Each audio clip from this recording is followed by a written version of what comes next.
Titanic, the ship that changed the world forever.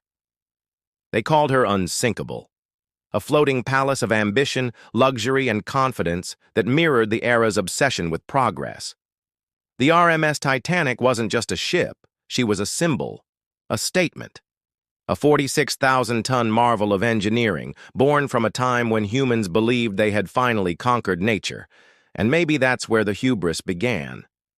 When she set sail from Southampton on April 10, 1912, bound for New York City, Titanic carried more than passengers. She carried dreams. Dreams of a better life, of status, of survival.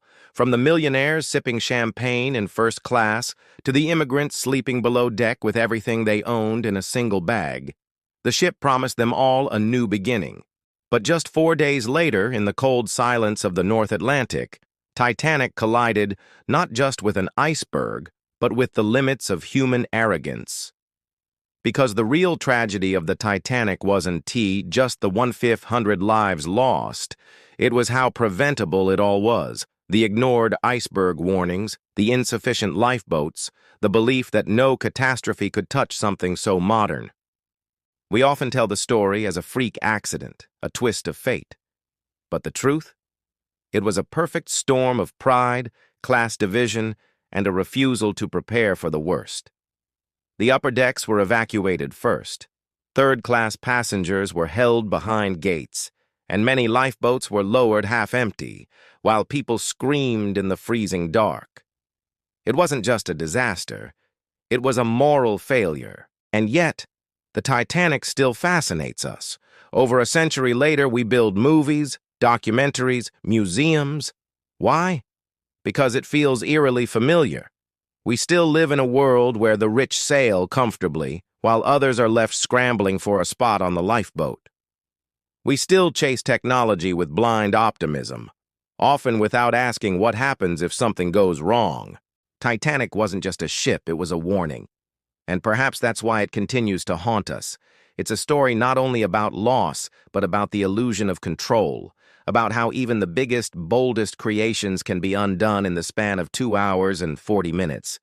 But there's another side to the story, the one about courage, the band that kept playing, the crew who gave up their spots, the strangers who held hands as the sea rose around them.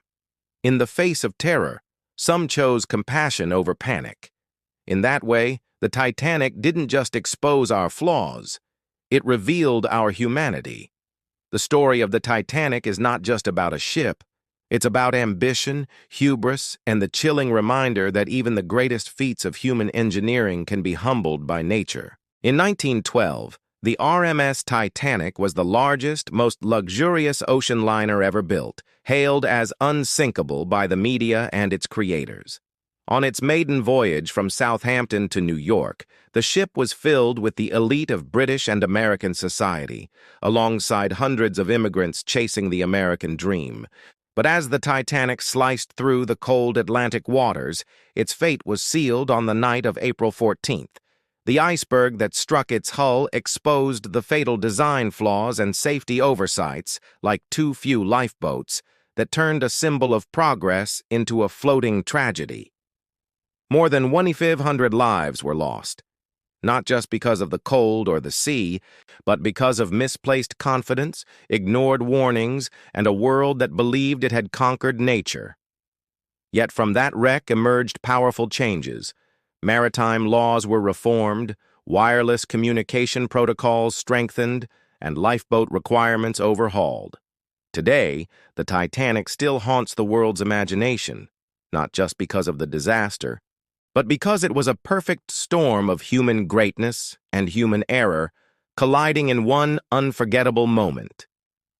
It reminds us that no matter how far we rise, humility must always sail alongside ambition.